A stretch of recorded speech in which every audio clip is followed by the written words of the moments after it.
성도님들 다 저 한번 쳐다보시죠. 눈 다 마주치시고, 오늘 예배당에 나오신 성도님들 주의 이름으로 진심으로 사랑하고 또 축복합니다. 오늘 성도의 삶 속에 열리는 9가지 열매 가운데 두 번째 열매인 희락에 대해 하나님의 말씀을 전하고자 합니다. 지난 시간에는 사랑에 관한 말씀을 전해드렸는데 어떤 말씀 드렸는지 혹 기억나십니까? 사랑이 무엇입니까? 오래 참는 것, 율법의 완성, 하나님. 사랑에는 어떤 능력이 있죠? 모든 두려움, 근심, 걱정, 미움, 원망 다 쫓아내는 힘이 있고, 어떤 죄라도 다 덮을 수 있는 능력이 있고, 또 죽음은 심지어 뭐까지 이기는 능력이 있죠? 죽음까지 이기는 능력.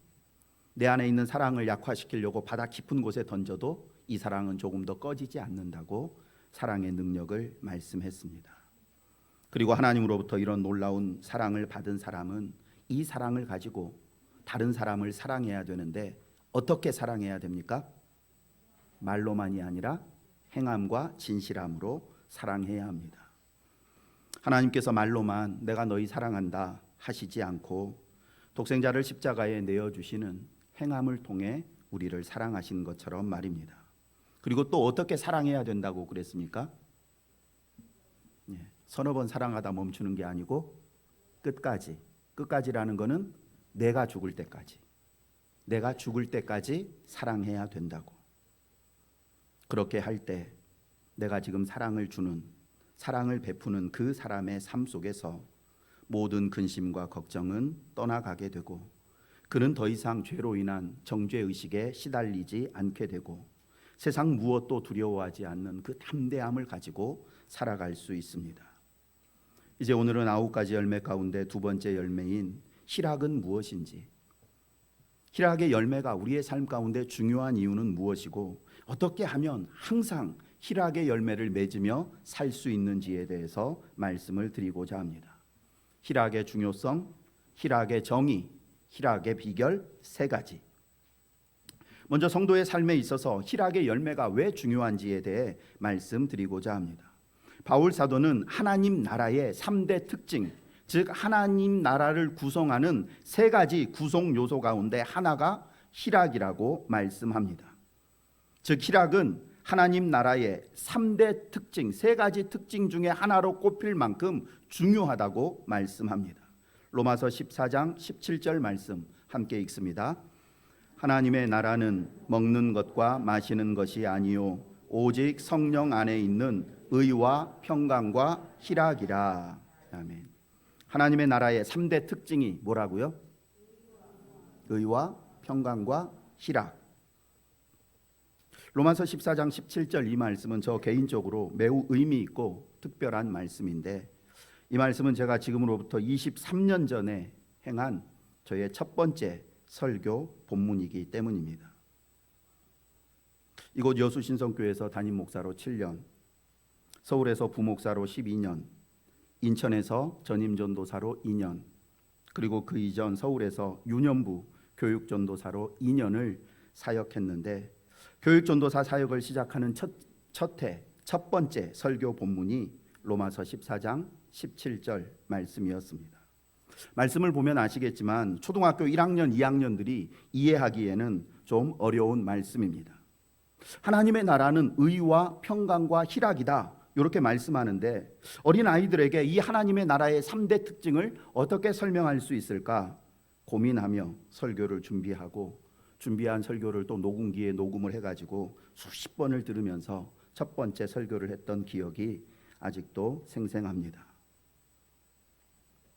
하나님의 나라는 어떻게 하면 내가 다른 사람들보다 더 맛있는 거, 더 비싼 거, 더 좋은 거 많이 먹고 살 수 있을까? 서로 경쟁하며 사는 나라가 아니라 의와 평강과 희락이 넘치는 나라다 설명하면서, 그리고 좀 추상적이고 막연한 의미를 가지고 있는 이 의와 평강과 희락을 다음과 같이 보다 좀 구체적으로 설명을 했습니다. 의가 무엇인가? 그 어떤 사람도 차별하지 않고 모든 사람을 공평하게 대하는 것, 이게 의로운 것이다. 평강이란 무엇인가? 모든 친구들과 사이좋게 화목하게 지내면서 그 어떤 한 친구도 따돌리거나 왕따시키지 않는 것, 이게 평강이다. 희락이란 이 친구에게도 저 친구에게도 아침에도 점심에도 저녁에도 이런 상황에서도 저런 상황에서도 언제나 웃음을 짓는 것, 그게 하나님 나라의 희락이다. 이렇게 이제 설명하면서 또 제가 율동을 만들어 가지고 따라하게 했습니다. 말씀을 보시면 제가 이렇게 그때 율동을 만들었는데, 하나님의 나라는 먹는 것과 마시는 것이 아니요, 오직 성령 안에서, 십자가를 표현했습니다. 성령 안에서 의와, 의는 뭐라 그랬죠? 차별하지 않고 공평하게 대하는 것. 이 친구는 아빠가 잘 사니까 좀 잘 대하고, 이 친구는 가난하니까 이렇게 대하는 게 아니고 공평하게 대하는 것. 그래서 두 손을 맞으면서 하나님의 나라는 의와 평강과, 평강은 한 친구도 딸로 들리지 않고 이 친구도 사이좋게 저 친구도 사이좋게 이렇게 지내는 것, 평강과 마지막에 희락이라. 그러면서 이 친구 보고 한번 웃고 저 친구 보고 한번 웃고 모든 친구에게 모든 상황에 웃음을 보이는 것이라고 이렇게 설명을 했습니다. 그 이후에 하나님의 나라의 이 3대 특징은 하나로 연결되는 점진적인 것이구나 라는 사실을 새롭게 깨닫게 되었습니다. 의와 평강과 희락은 각각이 아니라 하나로 연결되는 하나의 개념이다 라는 것입니다. 즉 모든 사람들을 차별 없이 대하는 이 정의로운 곳에서만 참된 평강과 화목함이 있을 수가 있고, 모든 사람들이 화목하게 지내는 그곳에 바로 참되고 완전한 기쁨, 희락이 찾아온다는 것입니다. 그렇다면 하나님 나라의 3대 특징 중에 하나이자 하나님의 나라를 구성하는 3가지 구성 요소 가운데 하나인 이 희락이 구체적으로 무엇일까요? 희락이란 단어의 뜻이 무엇입니까? 희락, 한자어로 기쁠 희, 즐거울 락. 즉 희락이란 기쁘고 즐거운 상태를 의미합니다. 근데 기쁘고 즐겁다라는 이 희락이라는 단어의 뜻 가운데 또 의미를 해석하자면 이런 의미가 담겨져 있습니다. 희락이란 무엇입니까? 마음이 평화와 만족과 소망으로 가득 차 있는 상태. 희락이 뭐라고요? 평화와 만족과 소망으로 가득 차 있는 상태. 이렇게 되면 우리의 마음이 기쁘고 즐겁다라는 것입니다. 그러므로 우리의 마음 속에 평화가 아니라 불화가 있고, 만족이 아닌 불만족이 있으며, 소망이 아닌 불안함이 있다면 우리의 삶 속에는 기쁨과 즐거움의 희락의 열매가 아니라 슬픔과 괴로움의 열매가 맺히게 됩니다. 세상 모든 사람들은 기쁘고 즐거운 희락의 삶을 살기를 원합니다. 그리고 우리 주변에 기쁘고 즐겁게 사는 사람들 또 꽤 많이 보게 됩니다. 그런데 주위에 있는 세상 사람들의 희락과 성도의 희락 사이에는 결정적인 차이점이 하나 있는데, 그것은 세상 사람들에게 있는 희락은 빼앗길 수 있는 희락이고 성도의 희락은 결코 빼앗기지 않는 희락이다라는 사실입니다. 무슨 말씀인가 하면, 예를 들어서 돈을 많이 벌면 어떻습니까? 기쁘고 즐겁습니다. 돈 많이 벌면 기쁘고 즐거워요. 희락의 삶을 살아요. 그러다가 갑자기 건강 이상이 찾아오면 그 희락이 사라집니다. 돈도 많고 몸도 건강해서 기쁘고 즐겁게 살다가 갑자기 누군가가 저 사람은 돈도 많고 몸도 건강한데 무식하고 못 배워가지고 아는 게 하나도 없어, 이렇게 무시당하는 소리를 들으면 또 그 희락이 금세 사라져 버립니다. 돈도 많고 몸도 건강하고 학벌도 좋고 사람들에게 존경도 받고 그렇게 늘 기쁘고 즐겁게 살다가 어느 날 갑자기 죽는다는 소리를 들으면 그 많던 희락이 한순간에 절망과 슬픔으로 변해버립니다.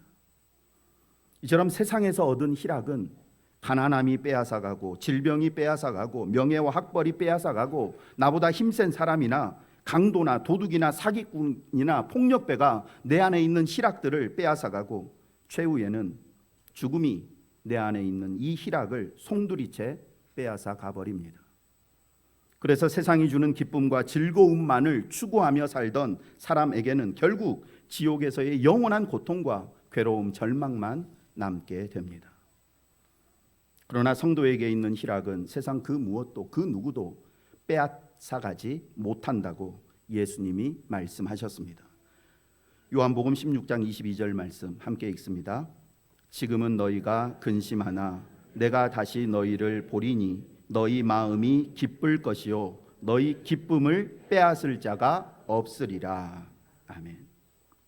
성도에게 있는 이 기쁨은 어떻게 해서 생겨난 기쁨이기에 세상 그 누구도 그 무엇도 빼앗을 수 없다고 말씀하시는 것일까요? 우리 안에 있는 성도에 있는 기쁨은 어떻게 해서 생겨난 기쁨입니까? 자녀가 좋은 대학교, 좋은 직장 들어가서 생긴 기쁨입니까? 장사 잘 되고 돈 많이 벌어서 생겨난 기쁨입니까? 그런 기쁨은 결국은 누군가가 다 빼앗아 간다고 말씀을 드렸습니다. 성도에게 있는 기쁨은 무엇으로 인한 기쁨인가? 사망 권세 이기고 부활하신 예수님이 나와 함께 하신다는 이 믿음으로부터 나오는 기쁨, 희락입니다. 지혜와 능력이 한이 없으시고 신실하신 예수님이 나를 사랑해서 나와 함께 계신다는 사실을 생각할 때 내 안에 찾아오는 이 즐거움은, 이 기쁨은 세상 그 무엇도 빼앗을 수가 없습니다.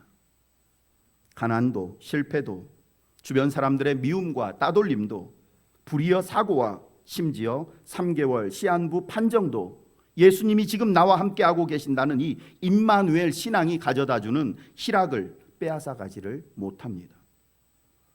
실제로 예수님의 제자들과 바울 사도와 수많은 믿음의 선배들은 부활하신 주님을 만난 이후에 이 기쁨을 소유했고 이 기쁨은 목을 자르고 십자가에 못 박고 사자굴에 던져놓고 불태워 죽이겠다는 위협 앞에서도 사라지지가 않았습니다. 오히려 이 임마누엘 신앙이 주는 기쁨과 즐거움으로 그 모든 위협과 공포와 두려움을 물리치고 웃으며 순교의 자리를 지나 하나님 계신 천국으로 들어갔습니다. 복음을 전하다가 돌에 맞아 죽어가는 스데반 집사님의 마지막 모습을 성경은 이렇게 기록합니다. 공회 중에 많은 사람들이 다 스데반을 주목하여 보니 그 얼굴이 천사의 얼굴과 같더라. 여기 우측 현수막을 보시면 희락을 뭐라고 기록하고 있습니까? 사람에게 나타나는 결과. 하나님으로부터 무조건적인 아가페의 사랑을 받는 사람의 삶 속에 자연스럽게 나타나는 결과가 이 즐겁고 기쁜 희락의 열매라는 것입니다. 하나님의 사랑을 받은 사람, 즉 하나님의 사랑의 결정체라고 할 수 있는 예수 그리스도, 그분이 그 속에 있는 사람은 그가 어떤 사람이든지 그가 지금 어떤 형편에 있든지 희락의 삶을 살 수 있습니다. 억울한 매를 맞고 감옥에 갇힌 바울과 실라가 그 감옥 속에서 하나님께 감사와 기쁨의 찬양을 드렸던 것처럼 말입니다. 오늘 희락 목장에 속한 성도님들께서 수많은 선교사들과 바울 사도가 그들의 삶 가운데 실제로 누렸고 그리고 우리에게 분명한 증거로 보여준 이 강력한 희락의 열매를 지금 우리 가운데 여러분들이 먼저 맺어서 보여주시기를 원합니다. 과거에만 이 희락의 열매가 맺혔던 것이 아니라 어떤 상황 속에서도 기쁨과 즐거움을 잃지 않는 참되고 영원한 희락이 우리 가운데도 이렇게 존재한다는 것을 증인으로 보이시기를 원합니다. 그렇다면 그 누구도 하나님이 나와 함께 하신다는 이 임마누엘의 희락을 빼앗아 갈 수 없는 이유는 무엇일까요? 도대체 왜 세상에서 얻은 모든 희락은 이게 빼앗아 가고 저게 빼앗아 간다 그랬는데 이 임마누엘 신앙으로 인해서 내 안에 생겨난 기쁨은 그 누구도 빼앗아 갈 수 없다고 예수님이 말씀하셨는가? 마태복음 28장 20절 말씀 함께 읽습니다. 내가 너희에게 분부한 모든 것을 가르쳐 지키게 하라. 볼지어다 내가 세상 끝날까지 너희와 항상 함께 있으리라 하시니라. 아멘. 성도 안에 있는 희락을 세상 그 누구도 빼앗아 가지 못하는 이유가 무엇입니까? 나에게 희락을 주는 예수님이 결코 나를 떠나지 않으시기 때문입니다. 심지어 우리가 예수님 싫다고, 나 이제 더 이상 예수님과 함께 하지 않겠다고 예수님을 뿌리치고 밀어내도 예수님은 그런다고 우리를 떠나시지 않습니다. 나로 인해서 너희가 기뻐할 것이고 그 기쁨은 누구도 빼앗지 못할 것이다 라는 예수님의 말씀을 사도 바울은 오늘 본문에서 이렇게 표현하고 있습니다. 주 안에서 항상 기뻐하라. 다시 말하노니 기뻐하라. 항상 기쁘고 즐거운 희락의 삶을 살 수 있는 비결이 무엇이라고 표현합니까? 주 안에 거하는 것. 주 안에만 있으면 항상 기뻐하고 즐거워할 수 있다고. 어린아이는 부모님 품 안에만 있으면 외부 상황이 어떠하든지 별 영향 받지 않고 그냥 웃으며 즐겁게 평안하게 엄마 품에 안겨 살아갑니다. 바깥 세상에 아무리 매서운 눈보라가 몰아치고 사나운 맹수가 우글거려도 집 안에 있으면 안전하고 평안하게 살 수 있습니다. 물론 내가 지금 들어와 있는 이 집이 얼마나 튼튼한 기초 위에 세워져 있고 좋은 재료들로 지어졌는지에 따라서 달라지겠지만 정말 튼튼하고 안전한 집에 거하게 되면 전쟁이 나도 평안하고 두려워하지 않을 수 있습니다. 그런 의미에서 주 안에서 항상 기뻐하라는 이 말씀은 너무나 당연한 말씀이라고 할 수 있습니다. 왜냐하면 세상에서 가장 안전하고 든든하고 그래서 사망의 권세마저 얼씬거릴 수 없는 곳이 바로 예수님의 품 안이기 때문입니다. 그러므로 예수님 안에 거하는 것, 이것이 항상 기뻐하고 즐거워하는 희락의 삶을 사는 첫 번째 비결이자 최고의 비결이라 할 수 있습니다. 2024년 남은 10개월의 시간을 항상 예수 그리스도 안에 머물면서 예수 그리스도만을 바라보며 살겠다고 다시 한번 다짐하시기를 원합니다. 그러면 우리의 삶에 어떤 광풍이 몰아치고 환란이 찾아오고 억울한 상황을 만난다 해도 우리는 그럼에도 불구하고 날마다 기뻐하고 즐거워하는 희락의 삶을 살 수 있습니다. 많은 물질과 좋은 직장, 성공과 출세에서 참된 희락이 오는 것이 아니라 오직 예수 그리스도 안에서만 참된 희락이 공급되고 그 안에서만 항상 기뻐하고 즐거워할 수 있습니다. 저 청와대가 아니라 내가 하와이에 마련해 놓은 어떤 좋은 별장에서가 아니라 오직 예수님 안에서만 항상 기뻐하고 즐거워할 수 있다는 사실을 잊지 않으시기를 원합니다. 예수님 안에서 그 예수님과 함께 사는 것이 항상 기뻐하고 즐거워하는 희락의 삶을 살 수 있는 첫 번째 비결이었다면 두 번째 비결은 모든 사람에게 관용을 베푸는 것입니다.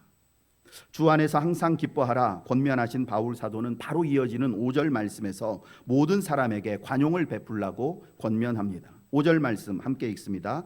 너희 관용을 모든 사람에게 알게 하라. 주께서 가까우시니라.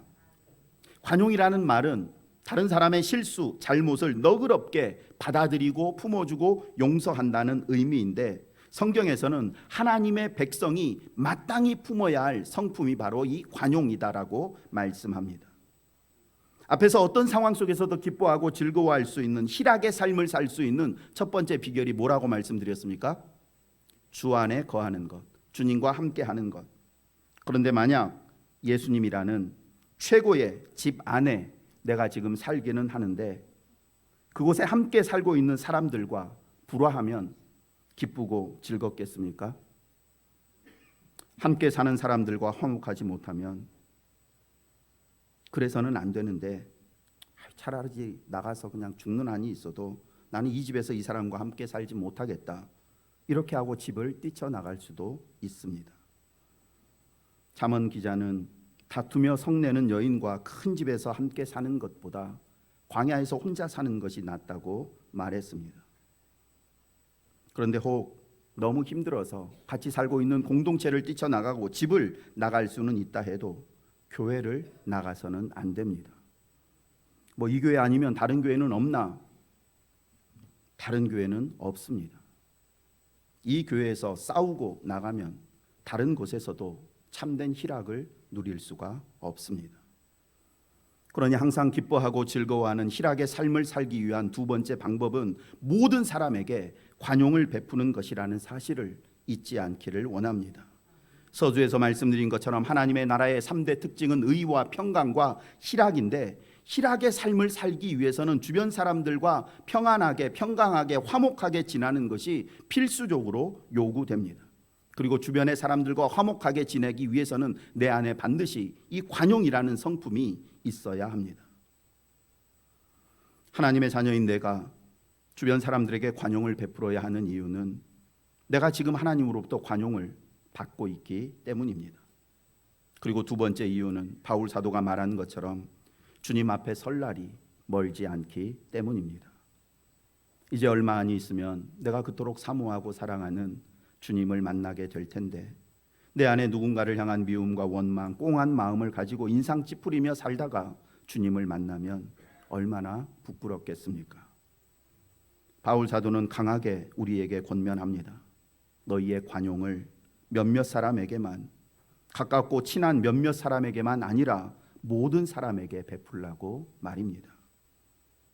이 사람 앞에서는 밝고 환한 얼굴을 지었다가 저 사람 앞에서는 잔뜩 찡그리고 못마땅한 얼굴로 내 얼굴이 변하게 되면 그러면 내 삶 가운데 그리고 내가 속해 있는 이 공동체 안에 참된 희락의 열매가 맺히지가 않습니다.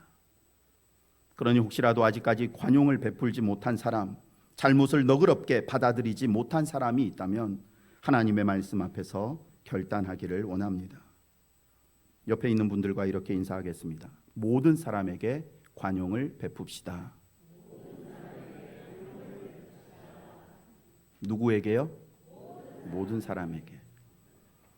목사님 또 뻔한 얘기한다 이렇게 생각하지 마시고 부모인 우리가 자녀들이 늘 기쁘고 즐겁게 사이좋게 사는 것 바라는 것처럼 하나님 아버지께서도 우리 모두가 기쁘고 즐겁게 살기를 원하신다고 생각하면서 이번에는 진짜 마음속으로 내가 내 주변의 모든 사람 최소한 함께 생활하라고 모아두신 이 교회 안에 있는 사람들에게는 관용을 베풀므로 우리 교회 가운데 참된 희락이 넘치는 교회 되게 하겠다고 그렇게 결단하시고 특별히 또 오늘 예배드리는 희락 목장 성도님들 그렇게 행하시기를 원합니다.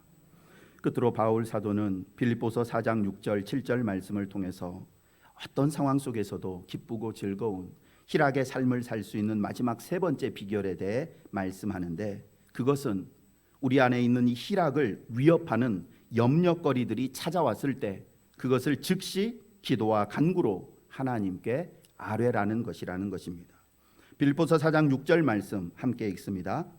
아무것도 염려하지 말고 다만 모든 일에 기도와 간구로 너희 구할 것을 감사함으로 하나님께 아뢰라.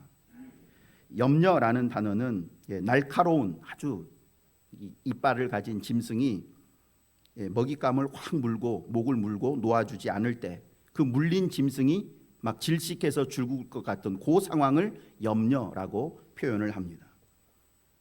그래서 사나운 짐승에게 물리게 되면 우리는 점점 힘을 잃게 되고 말 그대로 숨이 막혀 죽을 것 같은 염려의 상황에 놓이게 됩니다.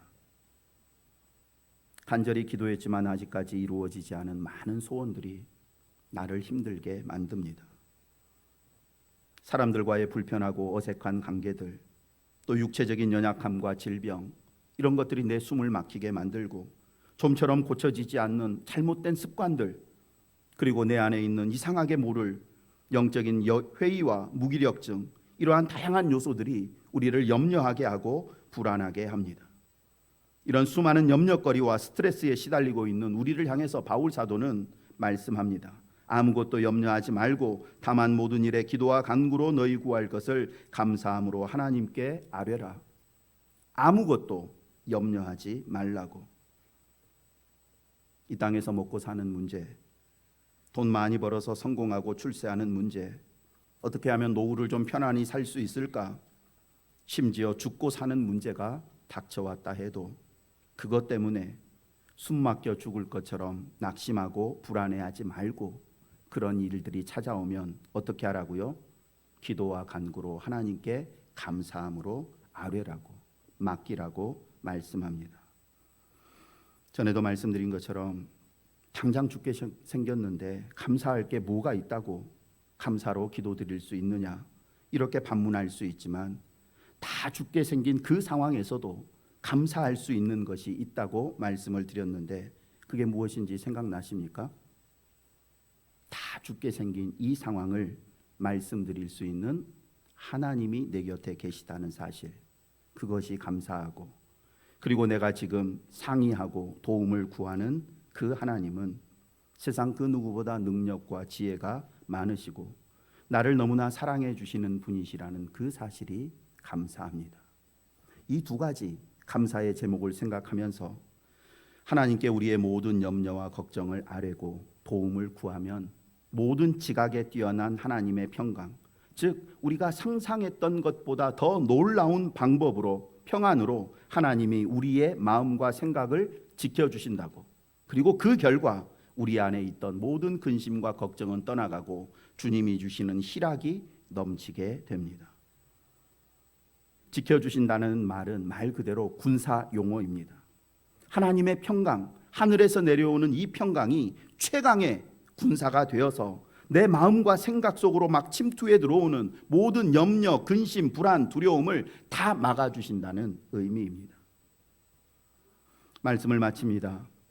사랑하는 사람 보고만 있어도 배가 부르다 라는 이 말, 결코 거짓되거나 과장된 말이 아닙니다. 사랑하는 사람과 함께하는 기쁨은 진짜로 배고픔과 힘듦과 아픔을 실제로 견디고 이기게 만들어줍니다.